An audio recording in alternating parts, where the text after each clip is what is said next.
नमस्कार दोस्तों, आप सभी का स्वागत है हमारे YouTube channel study in mobile में।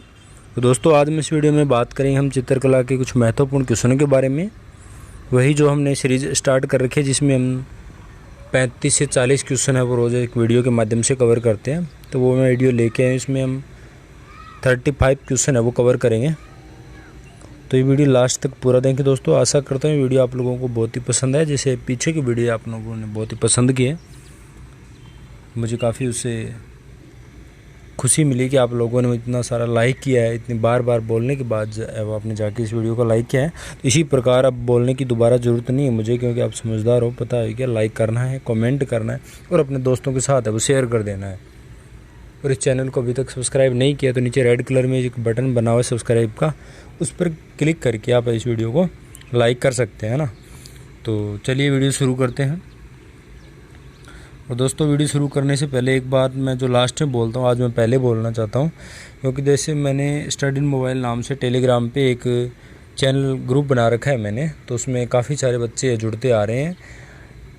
1000 बच्चे हैं वो जुड़ चुके हैं अभी तक मेरे टेलीग्राम से। तो आप में से अभी कोई ऐसा स्टूडेंट है जो जुड़ना चाहता है और जो जुड़ा नहीं है, तो इस वीडियो के नीचे डिस्क्रिप्शन लिंक मिल जाएगा, उस पर क्लिक करके आप टेलीग्राम में जा सकते हैं। अगर कई बार क्या होता है बच्चे का कमेंट आया था पीछे की वीडियो में कि सर वो लिंक है वो ओपन नहीं हो रहा, तो वैसा लिंक ओपन नहीं हो रहा तो आप ऐसे करना, टेलीग्राम ऐप जो डाउनलोड कर रखा होगा वहाँ जाके आप स्टडी इन मोबाइल लिख के सर्च करोगे ना, तो वहाँ पर आपको एक ही चैनल मिलेगा इस नाम से मेरा, और आप उसमें ज्वाइन हो जाना, ठीक है। क्योंकि वहाँ पे क्या है, यहाँ पे तो वीडियो इस प्रकार करवाई जाती है, थ्योरी पढ़ाई जाती है कुछ इसे, वहाँ पे क्यूज़ होती है यानी टेस्ट लिया जाता है आपका ऑनलाइन और रिजल्ट बाद में दिखाया जाता है। इस प्रकार का वो मैटर रहता है, तो आप उसमें जुड़ सकते हैं, ठीक है दोस्तों। और वैसे भी इसके अलावा भी आर्ट के बहुत सारे वो ग्रुप बन चुके हैं टेलीग्राम पे, बहुत सारे ग्रुप देखने को मिलते हैं, तो आप कहीं से भी पढ़ सकते हैं जहाँ आपको अच्छा लगे। तो चलिए पहला क्वेश्चन देखिए, किसने पेंटिंग की शुरुआत फिल्म के पोस्टरों से की थी?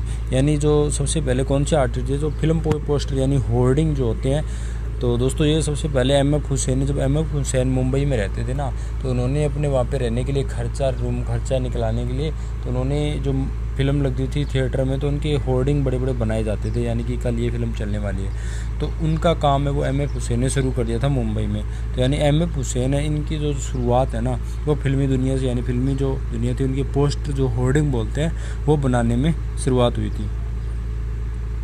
अगला क्वेश्चन देखिए, बणी ठनी किस चित्र शैली से संबंधित है? तो दोस्तों बणी ठनी जो चित्र है वो किशनगढ़ शैली से संबंधित है। यानी ये जो बणी ठनी चित्र है मोर ध्वज निहाल चंद के द्वारा बनाया गया है बणी ठनी चित्र, ठीक है दोस्तों। और ये किस शैली से है? राजस्थान की जो एक उप शैली है किशनगढ़ शैली, और राजा साउंत सिंह के समय बना था ये, तो यानी किशनगढ़ शैली, यहाँ पे दूसरा ऑप्शन राइट आंसर हो जाएगा। इसी प्रकार तीसरा क्वेश्चन देखिए, Indian society of oriental art की स्थापना किसने की थी? दोस्तों Indian society of oriental art की जो स्थापना है अवनिंद्रनाथ टैगोर के द्वारा की गई थी, और ये सन 1907 में की गई थी, ठीक है दोस्तों, याद रखना। अगला क्वेश्चन देखिए, बिहार का प्रमुख त्यौहार कौन सा है? दोस्तों बिहार राज्य का प्रमुख त्यौहार है वो कौन सा है? तो दोस्तों छठ पूजा है वो बिहार का प्रमुख त्यौहार मनाया जाता है। अगला क्वेश्चन देखिए, राजस्थानी चित्रकला का आरंभिक मुख्य केंद्र कौन सा था? दोस्तों राजस्थानी जो चित्रकला शैली है उसका आरंभिक मुख्य केंद्र है वो दोस्तों बूंदी शैली था। यानी राजस्थानी शैली है उसका आरंभिक जो मुख्य केंद्र जहाँ से शुरुआत हुई है तो वो दोस्तों बूंदी शैली से हुई, यानी बूंदी के जो चित्रकार थे वहाँ से शुरू हुई थी। अगला क्वेश्चन देखिए, रंगोली भारत के किस क्षेत्र की प्रमुख लोक कला शैली है? रंगोली भारत के किस क्षेत्र से, यानी रंगोली है दोस्तों वो भारत के किस क्षेत्र से, भारत के किस क्षेत्र की प्रमुख लोक कला शैली है? तो दोस्तों रंगोली है वो किसकी है? महाराष्ट्र की है। दोस्तों रंगोली किसकी है? महाराष्ट्र की है। और हमारे जो राजस्थान की है वो क्या है दोस्तों? मांडणे है जो लोक कला किसकी है? हमारे राजस्थान की है। और ये जो रंगोली है दोस्तों ये महाराष्ट्र राज्य की फेमस है। वैसे बनाई तो हर स्टेट में जाती है, हमारे राजस्थान में भी बना लेते हैं रंगोली, बट रंगोली फेमस है वो कहाँ की है? मुख्य रूप से है वो महाराष्ट्र की है। हमारे मुख्य रूप से क्या है? मांडणे। तो मांडणे दोस्तों कौन से होते हैं? जो यानी जो कच्चे मकान होते थे, अब तो कौन से दोस्तों मार्केट में यानी कि बिल्डिंगें इस तरीके से बने, तो उसमें कौन मांडणे बनाता है दोस्तों? यानी जो घरों में गाँव में जो रहते हैं ना उन सभी बच्चों को पता होगा कि मांडणे क्या चीज़ होते हैं। माने दोस्तों दीवारों पे यानी कच्ची जो गोबर से लीपी जाती दीवारों को पुता जाता था और उस दीवार पे यानी वाइट जो कलर होता है उससे लेकर के चित्रकारी की जाती थी। हाथ पे दोस्तों एक कलम बनाई जाती थी, घर पे एक लकड़ी का डंडा लेकर के उस पर रुई लगा करके इस प्रकार एक डंडा लेते थे, उस पर रुई का लगा के और उसको वाइट कलर में या नील के अंदर भिगो करके और दीवार पर रहने ऐसे बैल बुंटे बनाए जाते थे, यानी उसे मांडने कहा जाता था ऐसे। ठीक है दोस्तों, यानी जो दीवार होती थी ना, जैसे ये जो मुख्य द्वार बनाया गया हमारा है ना, तो ये द्वार होती ना, यहाँ पे ऐसे डिज़ाइन किया जाता था, यानी मांडने बनाए जाते थे, ऐसे फूल पत्तियाँ बनाई जाती थी ऐसे। ठीक है दोस्तों, तो ये क्या होता था, इसी कहते हैं मांडनी। तो ये कहाँ की फेमस है, राजस्थान की है दोस्तों। अल्पना भारत की किस क्षेत्र की प्रमुख लोक कला शैली है? दोस्तों अल्पना है वो पश्चिम बंगाल की है। किसकी है? पश्चिम बंगाल की प्रमुख लोक कला है। अगला क्वेश्चन देखिए, मांडना लोक कला शैली का संबंध किस राज्य से है? दोस्तों अभी आपको बताया था मांडना है वो हमारी राजस्थान की है, वो प्रमुख है। अगला देखिए, अर्पण लोक कला शैली का संबंध किस भारत से है? दोस्तों अल्पना अभी जो बताया था, और ये कौन सी है? अल्पना। अल्पना जो बताया था मैंने पश्चिम बंगाल की है, और जो अर्पण लोक कला है दोस्तों ये कहाँ की है? तो यहाँ पे राइट आंसर हो जाएगा बिहार की है। अगला क्वेश्चन देखिए, कलमकारी लोक कला का संबंध किस संबंध राज्य से है? दोस्तों कलमकारी है वो आंध्र प्रदेश की है। किसकी है? कलमकारी कहाँ की है? आंध्र प्रदेश की। और दोस्तों हरियाणा पंजाब की बात करें तो वहाँ पे कौन सी है? हरियाणा की फुलकारी कला। कौन सी? फुलकारी। आपने पंजाबी सॉन्ग सुनते हो दोस्तों, फुलकारी पे गाना बना हुआ है, तो वो किसकी है? हरियाणा की। अगला क्वेश्चन देखिए, कांगड़ा चित्रकला शैली में किस प्रकार के चित्रों की प्रधानता है? तो दोस्तों कांगड़ा शैली के जो चित्र बने ना उसमें पुरानी कथाओं, रीतिकाल, नायक नायिकाओं है, इनकी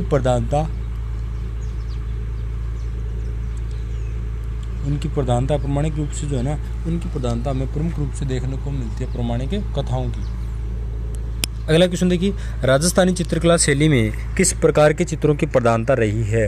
दोस्तों गुजराती शैली में पूछा है कि किस प्रकार के चित्र सर्वाधिक बने हुए हैं। तो गुजराती शैली उसके अंदर प्राकृतिक रचनाओं से संबंधित है वो चित्रों की प्रधानता रही है। अगला क्वेश्चन देखिए, बहुत ही अच्छा क्वेश्चन है कि शाहजहाँ का ताज देखना, शाहजहाँ के द्वारा ताज का देखना, बुद्ध और सुजाता, कमल के पत्ते पर अशोकन, वन शंप आदि किस चित्रकार के चर्चित कृतियाँ हैं? दोस्तों शाहजहाँ का ताजमहल देखना, बुद्ध और सुजाता साथ में बैठे हुए, कमल के पत्थर पर कमल का जो पत्ता होता है उसके ऊपर अशोकन, और दोस्तों वन्य सामग्री, ये जो चित्र हैं वो किस चित्रकार की प्रमुख कृतियाँ हैं? तो यहाँ पे राइट आंसर क्या हो जाएगा? अवनिंदर नाथ ठाकुर की दोस्तों ये काफ़ी फेमस पेंटिंग है।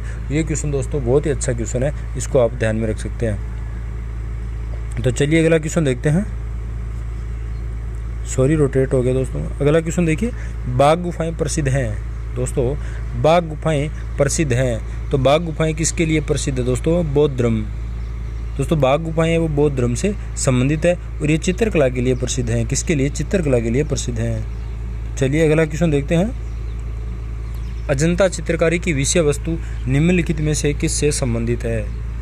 तो दोस्तों अजंता की जो गुफाएं हैं वो किस संबंधित है? बौद्ध धर्म से संबंधित है, यानी बौद्ध धर्म के जो महात्मा बुद्ध है दोस्तों उनकी जातक कथाएं सर्वाधिक बनी है, बौद्ध धर्मों से संबंधित है, प्रतीक चिन्ह भी यहाँ पे बने हुए हैं। अगला क्वेश्चन देखते हैं, भारत में चित्रकला किसके समय में प्रसिद्धि के शिखर पर पहुंची थी? भारत के अंदर दोस्तों किस मुगल शासक के काल में है वो चित्रकला शिखर पर पहुंची, यानी काफ़ी ज़्यादा फेमस हो गई थी, यानी बहुत ही ज़्यादा काम हुआ था दोस्तों, वो जहांगीर के काल में हुआ था। इसीलिए बोलते हैं कि किस मुगल शासक के काल में चित्रकला का स्वर्ण काल कहा जाता है? तो वो दोस्तों जहांगीर के काल को स्वर्ण काल कहा जाता है, क्योंकि इसी में चित्रकला शिखर पर पहुंची थी, यानी बहुत ही चित्रकार कार्य करते थे, बहुत ज़्यादा चित्रकारी थे, और दोस्तों काफ़ी यानी जो जहांगीर शासक थे इन्हें काफ़ी प्रेम था चित्रकला से और काफ़ी चित्र बनाया करते थे। इस प्रकार ये यहाँ पे स्वर्ण काल माना जाता है। उसके बाद जब शाहजहाँ इनके बेटे का, जो जहांगीर का बेटा शाहजहाँ इनका जन्म हुआ था, तो उसके बाद जब ये जवान हुए तो दोस्तों उन्होंने है ना चित्रकला के प्रति रुख ना दिखा कर स्थापत्य कला में काफ़ी प्रसिद्धि पाई। जैसे इनकी प्रसिद्ध फेमस जो ताजमहल बनाए गए हैं, यानी उन्होंने जो स्थापत्य कला के अंतर्गत शामिल भूमिका निभाई थी, तो इसलिए शाहजहाँ के काल को मुगल शैली के अंदर स्थापत्य कला का स्वर्ण काल के रूप में जाना जाता है शाहजहाँ को। अगला क्वेश्चन देखिए, वेद शब्द का शाब्दिक अर्थ क्या है? दोस्तों वेद शब्द का शाब्दिक अर्थ क्या है? महत ज्ञान। क्या? महत ज्ञान। अगला क्वेश्चन देखिए, 64 योगिनी मंदिर कहाँ स्थित है? दोस्तों 64 योगिनी मंदिर है वो खजुराहो में है। कहाँ है दोस्तों? खजुराहो में, और विष्णु को समर्पित है। अगला क्वेश्चन देखते हैं चौथा, निम्नलिखित में कौन सी हिंदुस्तानी संगीत शैली का हिस्सा नहीं है? दोस्तों कौन सा हिंदुस्तानी संगीत जो शैली है उसका हिस्सा नहीं है। तो यहाँ पे राइट आंसर हमारा क्या होगा दोस्तों, तिल्लाना। ये दोस्तों संगीत शैली का हिस्सा है दोस्तों। तिल्लाना ये सब क्या है दोस्तों, एक गायन के ये सभी क्या है प्रकार है, यानी बोल है। ध्रुपद हो गया, ये भी एक गायन शैली है। तिल्लाना ये भी एक गायन है, तिल्लाना। और एक है दोस्तों तराना। तराना ये तो ये भी क्या है, तराना। ऐसे राग जो मल्हार गाई जाती है ना, तो ये सभी क्या है एक गायन के प्रकार हैं दोस्तों। ये तिल्लाना है वो हिंदुस्तानी शैली का नहीं है। चलिए इसी प्रकार अगला क्वेश्चन देखते हैं 5 नंबर। किस वेद का कुछ अंश गद्य में लिखा गया है, यानी किस वेद का कुछ अंश है वो गद्य में लिखा गया है। तो 5 नंबर क्वेश्चन का राइट आंसर क्या हो जाएगा, यजुर्वेद में लिखा गया। किस में लिखा गया है, यजुर्वेद में लिखा गया है। इसी प्रकार अगला क्वेश्चन देखिए, विश्व का सबसे ऊंचा कहा जाने वाला विश्व शांति स्तूप बिहार में कहाँ है। दोस्तों विश्व का सबसे ऊंचा कहा जाने वाला विश्व शांति स्तूप है वो बिहार में कहाँ है दोस्तों, बिहार के राजगीर में स्थित है। कहाँ पे, बिहार के राजगीर में। अगला क्वेश्चन देखिए, तक्षशिला कहाँ है दोस्तों, तक्षशिला कहाँ पे है। तो यहाँ पे राइट आंसर क्या हो जाएगा दोस्तों, ये पाकिस्तान के अंतर्गत आता है दोस्तों। तक्षशिला जो विश्वविद्यालय है वो पाकिस्तान के अंतर्गत आता है। अगला क्वेश्चन देखिए, स्वतंत्रता प्राप्ति के समय भारत में ऑल इंडिया रेडियो के कितने केंद्र थे दोस्तों। स्वतंत्रता प्राप्ति के समय यानी जब हमारा देश आज़ाद हुआ था उस समय भारत के अंतर्गत ऑल इंडिया रेडियो यानी रेडियो जो है उनके प्रमुख जो संस्थाएं थी रेडियो के अंदर थे, तो वो कितने थे। तो उस समय दोस्तों रेडियो के अंदर है वो 6 थे। कितने थे, 6 थे। अगला क्वेश्चन देखिए, दूरदर्शन द्वारा प्रायोजित प्रथम धारावाहिक कौन सा था। यानी दूरदर्शन जो चलते थे टीवी में उसमें धारावाहिक, यानी धारावाहिक का मतलब दोस्तों होता है जो नाटक, जो धार्मिकता तो जुड़े होते हैं, जो नाटक देखते हैं ना आजकल वो। तो उस समय दोस्तों हम लोग है जो प्रथम धारावाहिक यानी सबसे पहला चलने वाला जो नाटक था धार्मिकता से वो था दोस्तों हम लोग। ये दोस्तों हम लोग इसकी है जो शूटिंग हरियाणा जो गुड़गांव है, गुड़गांव में इसकी शूटिंग होती थी दोस्तों। और ये इसका पहला एपिसोड शो किया गया था 1984 में, यानी 1984 के अंतर्गत है इसकी पहला शो हुआ था। ये करीबन 7 जुलाई की बात है दोस्तों। उस समय हम लोग गुड़गांव में उसकी रोज़ शूटिंग किया करते थे और उसको काफ़ी जो 1-2 पार्ट आगे से एडवांस में तैयार रखना पड़ता था। गुड़गांव में रोज़ उसकी शूटिंग होती थी और ये दूरदर्शन पर प्रसारित होता था। तो ये दोस्तों लगभग 1 साल ही चला होगा 1985 के। इसके बाद लास्ट जो है दिखाया गया था, उसके बाद उसको बंद कर दिया गया था। चलो अगला क्वेश्चन देखते हैं, भारत में प्रथम डाक टिकट कब जारी किया गया था।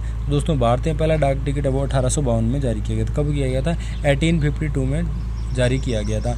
और दोस्तों इसी का पहला डाकघर की जब बात करें, भारत में पहला डाकघर है वो 1774 में स्थापित हुआ था। कहाँ पे, कलकत्ता में। और प्रथम डाक टिकट कब जारी किया गया था दोस्तों, 1852 में।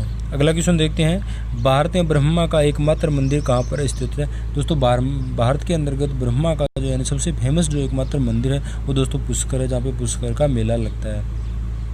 अगला क्वेश्चन देखिए, संगीत नाटक अकादमी की स्थापना कब हुई थी। दोस्तों संगीत नाटक जो अकादमी है इसकी स्थापना 1953 में हुई थी। कब हुई थी, 1953 में हुई थी। और दोस्तों संगीत नाटक जो अकादमी है ना इसकी स्थापना कहाँ हुई थी, दिल्ली में हुई थी। कहाँ हुई थी, दिल्ली में हुई थी। और दिल्ली के अंदर कहाँ पे हुई दोस्तों, जो रविंद्र भवन, दिल्ली रविंद्र भवन जब 1953 में संगीत नाटक अकादमी की स्थापना हुई थी।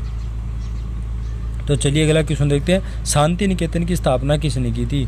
दोस्तों शांति निकेतन की स्थापना तो वो पश्चिम बंगाल के अंतर्गत रविंद्रनाथ टैगोर ने की थी। किसने, रविंद्रनाथ टैगोर ने शांति निकेतन की स्थापना बंगाल में की थी। और ये दोस्तों सन 1901 में की थी। कब की थी, शांति निकेतन की स्थापना सन 1901 में रविंद्रनाथ टैगोर में बंगाल में की थी।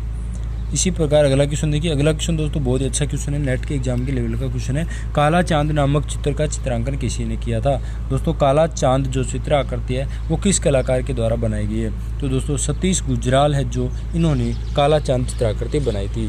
दोस्तों आज के ये जो 35 क्वेश्चन है ये मैंने करवा दिए हैं। आशा करते हैं ये वीडियो आप लोगों को बहुत ही पसंद आएगा। प्लीज़ जल्दी से इसको लाइक ठोक दीजिए और नीचे कमेंट करके अपनी राय जरूर दें एक बार कि आपको वीडियो कैसा लगा।